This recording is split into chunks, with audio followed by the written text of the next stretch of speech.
Hi students, आज हम statistics में लेसन नंबर 3 लीनियर रिग्रेशन सीखने जा रहे हैं। लेसन को शुरू करने से पहले इसकी ब्लूप्रिंट जो है वो देख लेंगे। वैसे तो मैंने आपको एक्सप्लेन की है स्टैटिस्टिक्स की ब्लूप्रिंट, उसमें से भी आप देख सकते हैं, पर अगर आपने वो वीडियो नहीं देखा है तो मैं आपको यहाँ पे क्विकली एक्सप्लेन कर दूंगी, ठीक है। सेक्शन ए जो है उसमें आपको 1 मार्क्स का एमसीक्यू आने वाला है, ठीक है। सेक्शन बी जो है उसमें आपको 1 मार्क्स के लिए एक शॉर्ट क्वेश्चन आएगा। सेक्शन सी जो है उसमें से आपको 2 मार्क्स का मोस्टली सम ही आता है, कभी कभी थियोरी भी आ सकती है, तो आपको थियोरी की प्रैक्टिस करनी चाहिए, ठीक है। मोस्टली तो सम ही आता है एग्जाम में। सेक्शन डी जो है उसमें से आपको 3 मार्क्स का एक सम आएगा। सेक्शन ई जो है उसमें से कुछ भी नहीं आएगा, पार्ट 1 में से ही आपको पता है। डायरेक्टली हम यहाँ पे लिखेंगे सेक्शन एफ, ठीक है। 5 मार्क्स का एक सम यहाँ पे आएगा, ठीक है। जो टोटल वेटेज है इस लेसन का वो 12 मार्क्स का है। यहाँ पे हम लिख रहे हैं 12 मार्क्स। क्लियर, टोटल वेटेज है। ये ब्लूप्रिंट के हिसाब से अभी हमें यहाँ पे प्रैक्टिस करनी है, ठीक है।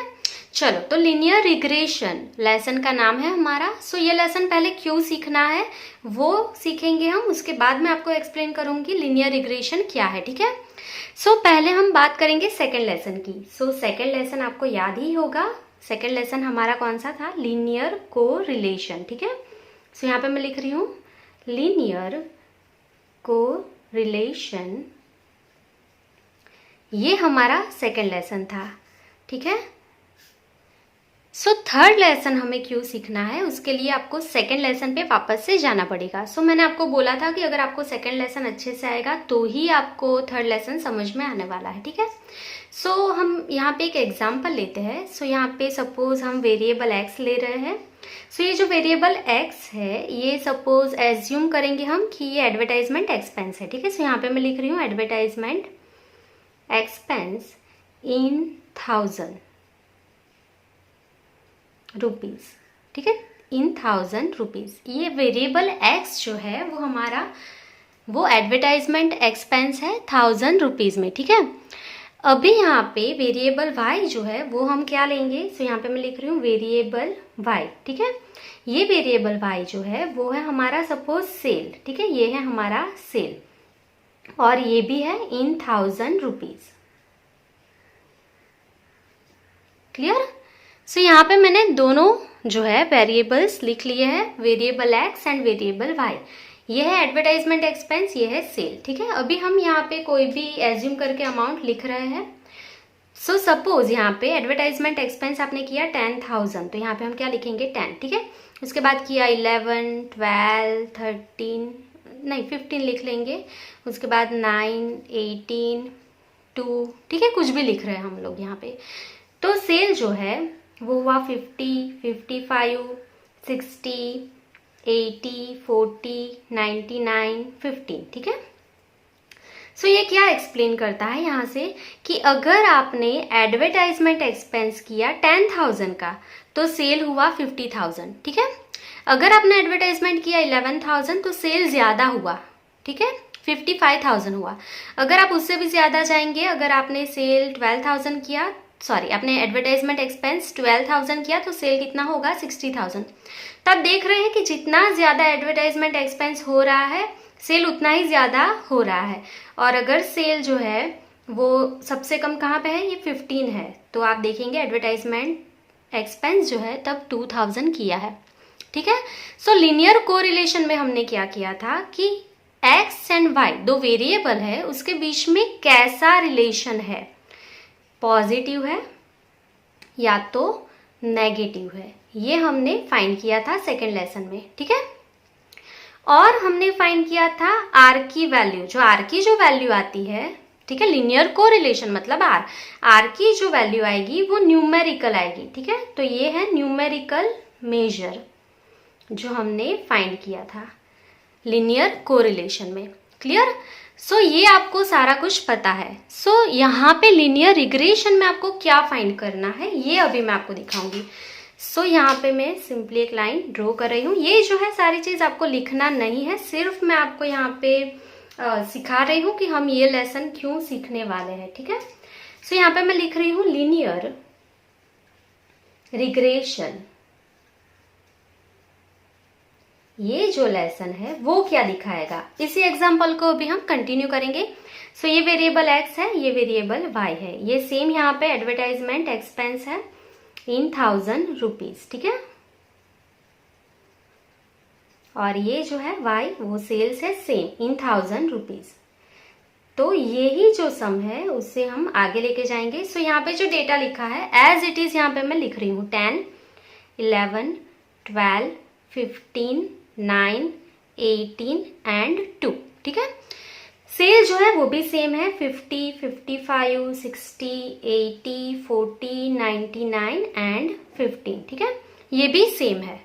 सो अभी लीनियर कोरिलेशन में हमने इतना फाइंड किया था, तो आपको क्या मिला था कि जो आपका रिलेशन है टू वेरिएबल के बीच में वो पॉजिटिव है या नेगेटिव है वो आपको पता चल गया था। और आपको आर की न्यूमेरिकल मेजर भी पता चल गई थी कि कितना अगर पॉजिटिव है तो कितना पॉजिटिव है, नेगेटिव है तो वो कितना नेगेटिव है, ये आपको यहाँ से पता चल गया था, ठीक है। सो इसकी क्या लिमिटेशन है जिसकी वजह से आप थर्ड लेसन को सीखेंगे, तो इसकी पहले लिमिटेशन अभी मैं आपको सिखाऊंगी, ठीक है। सो लीनियर कोरिलेशन की जो लिमिटेशन है वो यहाँ पे मैं लिख रही हूं, it is fail to provide the estimated, आप लिख सकते हैं एक्सपेक्टेड वैल्यू भी लिख सकते हैं, ठीक है, estimated value of one variable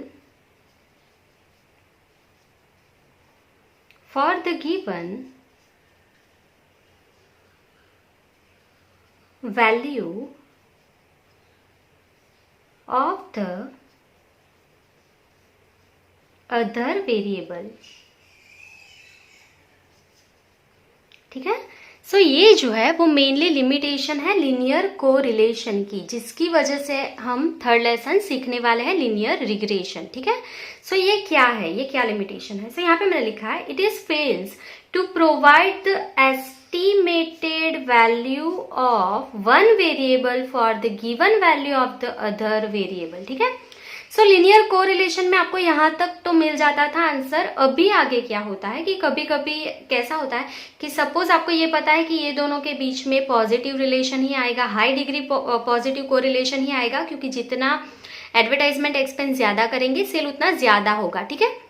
अभी आपने कोई फर्म को न्यू ओपन किया है और आप करना चाहते हैं यहाँ पे देखिए यहाँ पे 10, 11, 12 लिखा है, मैंने 13 कहीं पे भी नहीं है, तो यहाँ पे सपोज मैं लिख रही हूँ 13 कि मुझे फर्म स्टार्ट करने के लिए 13,000 का एडवर्टाइजमेंट एक्सपेंस करना है, ठीक है।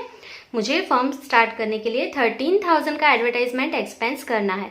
तो अभी मुझे जानना है कि अगर मैं 13,000 स्पेंड करूंगी एडवर्टाइजमेंट एक्सपेंस के लिए तो सेल कितना होगा, क्वेश्चन मार्क, ठीक है। सेल कितना होगा ये नहीं पता है मुझे।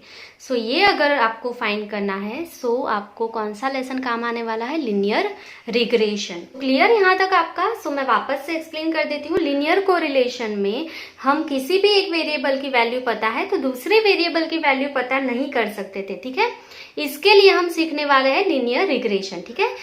जो लीनियर कोरिलेशन है, it is fail to provide the estimated और expected value of one variable for the given value of the other variable. Clear, ये जो है एस्टिमेटेड वैल्यू प्रोवाइड नहीं कर सकता है लीनियर कोरिलेशन। इसके लिए हम सीखने वाले हैं लीनियर रिग्रेशन। क्लियर। अभी ये जो नेम है लेसन का रिग्रेशन, ठीक है, ये किसने दिया है। सो यहाँ पे आपको 1 मार्क्स के लिए लर्न रखना है। यहाँ पे मैं लिख रही हूँ, सो ये यहाँ पे मैं राउंड कर रही हूँ। यहाँ से आपको लेसन को लिखने का स्टार्ट करना है। ये आप नहीं लिखेंगे तो भी चलेगा, ये सिर्फ एक्सप्लेनेशन के लिए ही था, ठीक है।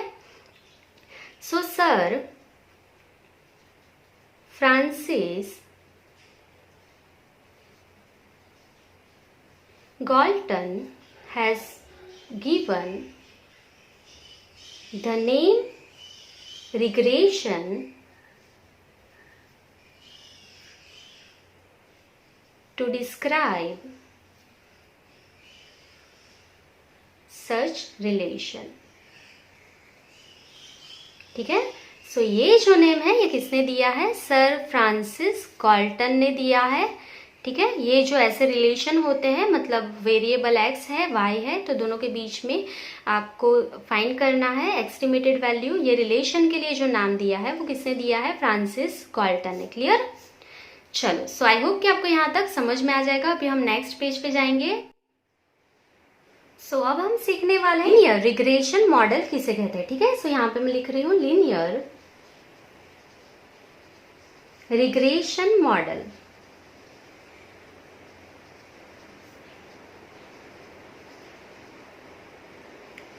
सो लीनियर रिग्रेशन मॉडल क्या होता है, उसके लिए हमें समझना पड़ेगा सबसे पहले कि मॉडल क्या होता है। ठीक है, सो यहाँ पे मैं लिख रही हूँ, यहाँ से आपको पूरी थियोरी लिखनी है। ठीक है, मैंने आपको फर्स्ट पॉइंट दिखा दिया था प्रीवियस पेज पे, यहाँ से आपको पूरी थियोरी कंटिन्यू लिखनी है। Clear? A set of one और मोर equation representing a relation or a problem is called a model। ठीक है, पहले मॉडल किसे कहेंगे वो मैं आपको सिखा रही हूँ। सो सेट ऑफ वन और मोर इक्वेशन, ठीक है, एक या उससे ज्यादा जो इक्वेशन है रिप्रेजेंटिंग अ रिलेशन और प्रॉब्लम, ठीक है, वो रिप्रेजेंट करेंगे रिलेशन और प्रॉब्लम, इज कॉल्ड मॉडल। ठीक है, एक से ज्यादा इक्वेशन होंगे, ठीक है, अ सेट ऑफ वन और मोर इक्वेशन रिप्रेजेंटिंग अ रिलेशन और a problem is called a model. ठीक है, इसे आप मॉडल कहेंगे। तो अभी आपको क्या सीखना है कि रिग्रेशन मॉडल क्या होता है। ठीक है, अभी हम क्या सीखेंगे, रिग्रेशन मॉडल क्या होता है। सो यहाँ पे मैं लिख रही हूं a statistical model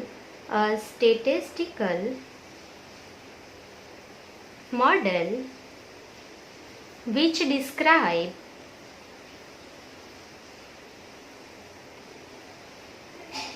the cause and effect relationship between two variables is called a regression model।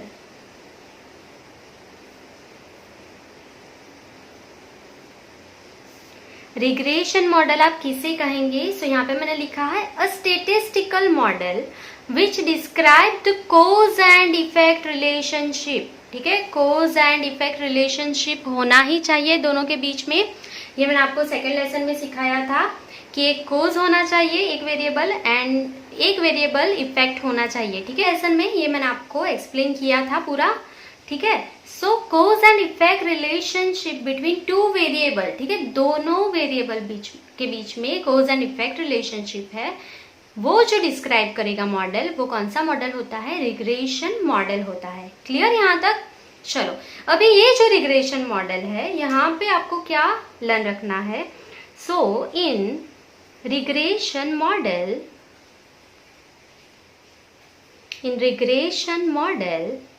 the dependent variable is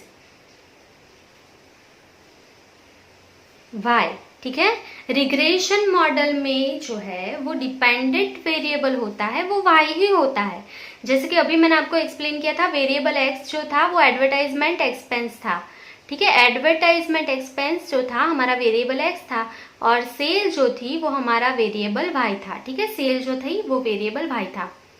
सो ये जो सेल है वो डिपेंडेंट है किसके ऊपर? एडवर्टाइजमेंट के ऊपर। ठीक है, एडवर्टाइजमेंट एक्सपेंस जितना ज्यादा करोगे उतना ज्यादा सेल होगा। सो डिपेंडेंट जो है वो हमेशा वेरिएबल y ही रहेगा आपका। ठीक है, and independent variable is x। ठीक है, x जो है वो आपका इंडिपेंडेंट वेरिएबल है। क्लियर? चलो, सो आई होप कि आपको यहाँ तक समझ में पूरा आ गया है। अभी हम सीखने वाले हैं हमारा लीनियर रिग्रेशन मॉडल, ठीक है। सो हमारा जो डिपेंडेंट वेरिएबल है उसके लिए ही रिग्रेशन मॉडल यूज होता है। डिपेंडेंट वेरिएबल की वैल्यू हम पता कर सकते हैं इंडिपेंडेंट वेरिएबल से। क्लियर? मतलब अगर आपके पास एडवर्टाइजमेंट एक्सपेंस है, ठीक है, तो ही आप सेल को पता कर पाएंगे। क्लियर? मतलब एक्स की वैल्यू है तो ही वाई पता चल पाएगा आपको, ठीक है। सो अभी हम यहाँ पे मॉडल सीखने जा रहे हैं। ये आपको एमसीक्यू में और 1 मार्क्स में आ सकता है ये जो मॉडल है। सो आप बहुत अच्छे से इसको लर्न कीजिए, ठीक है। चलो, यहाँ पे मैं लिख रही हूँ हमारा model y is equals to a plus B X plus U. ये हमारा रिग्रेशन मॉडल है। कोई कोई इसे अल्फा एंड बीटा भी बोल सकता है, उसमें कोई प्रॉब्लम नहीं है, ठीक है। सो ये y is equals to a plus B X plus U. अभी यहाँ पे मैं लिख रही हूँ वेर y, ये जो हमारा y है वो क्या है? Dependent variable. y is equals to dependent variable. Clear? x जो है वो पहले मैं लिख रही हूं क्योंकि ये हमारा इंडिपेंडेंट वेरिएबल है। इंडिपेंडेंट वेरिएबल, ठीक है। चलो, अभी है हमारा अल्फा या a, जो भी आप कहें यहाँ पे, ठीक है, लिखना है ऐसे ही, अल्फा ही लिखेंगे आप, ठीक है। ये जो है वो हमारा कांस्टेंट है। ये जो हमारा बीटा है वो भी कांस्टेंट है यहाँ पे, ठीक है। अल्फा कांस्टेंट है, बीटा कांस्टेंट है हमारा। यहाँ पे x जो है वो इंडिपेंडेंट वेरिएबल है। अभी कौन बच गया यहाँ पे? u। सो u क्या है यहाँ पे? सो मैं लिख रही हूँ u इज इक्वल्स टू, ये आप अच्छे से समझिए, u जो है disturbance variable of the model. Model का जो डिस्टर्बेंस वेरिएबल है वो u होता है, ठीक है। सो मोस्टली जो है वो मैथ्स में डिस्टर्बेंस वेरिएबल जो है वो 0 भी हो सकता है, ठीक है। तो इसके लिए जब जब आप लीनियर रिग्रेशन, मतलब आपका जो वेरिएबल है वो लीनियर होगा, x एंड y के बीच में जो भी रिलेशन है वो लीनियर होगा, तब ये जो है u की वैल्यू 0 हो जाती है, ठीक है। तब आपका मॉडल कौन सा रह जाएगा? अगर लीनियर है तो relation y is equals to alpha plus beta into X, ठीक है, यही रहेगा। आप u नहीं लिखेंगे, ठीक है। पर ये जो है वो बहुत डीप थियोरी है, आपको सम के लिए ये जरूरी नहीं है, मैं आपको यहाँ पे सिर्फ एक्सप्लेन कर रही हूँ, ठीक है। सो मोस्टली u जब 0 होता है तो आप इतना ही मॉडल लिखते हैं, y is equals to a plus B X और y is equals to alpha plus beta into X, ठीक है। चलो, सो ये हो गया आपका लीनियर रिग्रेशन मॉडल। जब आपको थ्योरी में आता है 1 मार्क्स के लिए या एमसीक्यू में आता है तो आपको इतना लर्न रखना है मोस्टली। क्लियर? चलो, अभी हम नेक्स्ट पेज पे जाएंगे। सो अब हम सीखेंगे लीनियर रिग्रेशन किसे कहते हैं, ठीक है। जो हमारा लेसन का नाम है वो भी शुरू हुआ है, उसकी डेफिनेशन आपको लर्न करनी है। सो लीनियर रिग्रेशन किसे कहेंगे? अ मैथमेटिकल और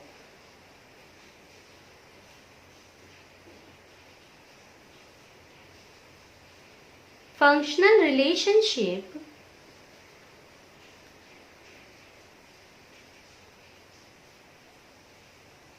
between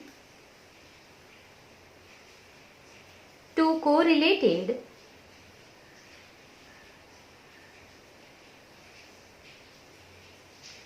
variables which helps in estimating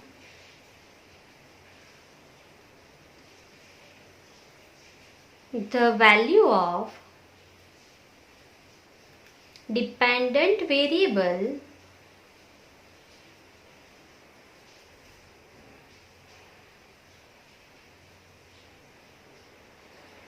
for some given value of independent variable is called linear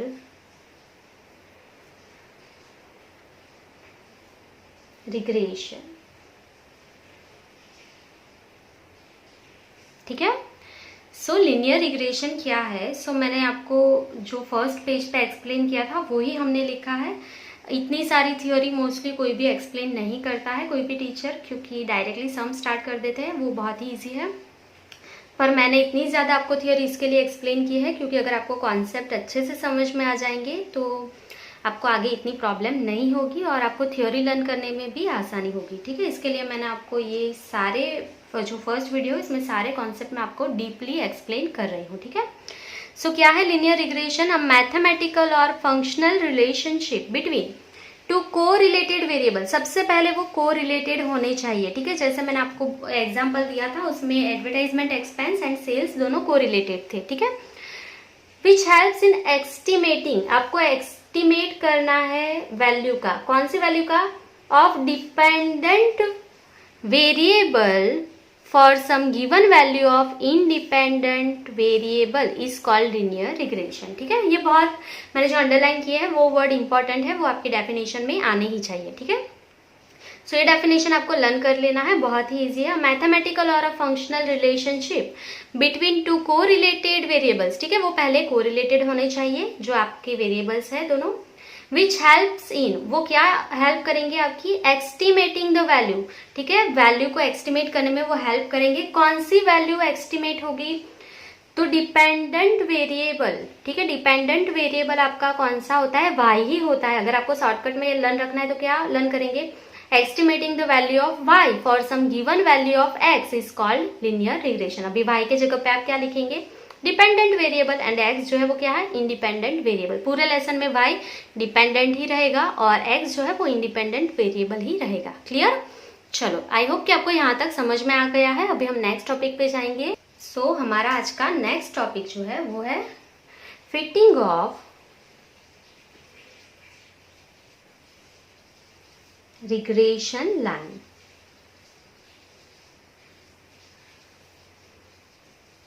ठीक है, so mostly there are two method. ठीक है, तो फर्स्ट मेथड तो आपको अच्छे से पता है कि स्केटर डायग्राम की ही आने वाली है। सो आप खुश हो जाएंगे क्योंकि यहाँ पे दो ही मेथड है और स्केटर डायग्राम की जो मेथड है वो एग्जाम में नहीं आती है। तो आपको एक ही मेथड यहाँ पे लर्न करनी है 5 मार्क्स के लिए। ठीक है, सो यहाँ पे मैं लिख रही हूँ there are two methods for fitting a regression line. ठीक है, there are mainly two methods for fitting a regression line. तो सबसे पहली मेथड जो है वो है आपकी मेथड ऑफ स्केटर डायग्राम। सो ये जो मेथड है वो आपको एग्जाम में नहीं आने वाली है और ये जो लेसन है उसमें इसके एग्जाम्पल भी नहीं दिए है। ठीक है, ये सिर्फ आपको थियोरी के लिए ध्यान रखना है कि रिग्रेशन लाइन के लिए दो मेथड है। फर्स्ट वन है स्केटर डायग्राम जो हम नहीं सीखने वाले हैं। सेकेंड मेथड जो हम सीखने वाले हैं पूरे लेसन में वो क्या है? Method of least square. Method of least square. Clear? So ये जो सेकेंड मेथड है उसमें हम पूरा फॉर्मूला सीखने वाले हैं। फॉर्मूला तो बहुत ही इजी है। ठीक है, मोस्टली स्टूडेंट्स को ये नहीं समझ में आता है कि इसका नाम क्यों मेथड ऑफ लीस्ट स्क्वायर है, वाई क्या होता है, वाई कैप क्या होता है, इक्वेशन कैसे बनता है, ये सारी चीजें जो है वो नहीं समझ में आती है। इसके लिए मैं यहाँ पे थ्योरी के 2 पार्ट्स बनाऊंगी। ये पहला पार्ट जो है मैंने यहाँ तक आपको एक्सप्लेन कर दिया है। रिग्रेशन लाइन जो है वो हम 2 मेथड से फाइंड करेंगे, method of scatter diagram and method of least square. ठीक है, जो फर्स्ट मेथड है वो हम नहीं सीखेंगे, सेकंड मेथड ही सीखने वाले हैं। ठीक है, सो सेकंड मेथड की सारी थियोरी एंड जो लॉन्ग क्वेश्चन के लिए फॉर्मूला है वो हम नेक्स्ट वीडियो में सीखेंगे। तब तक आप मैंने जो आज सिखाया वो सारी नोट्स आप नोट डाउन कर लेंगे। ठीक है, थैंक यू फॉर वॉचिंग।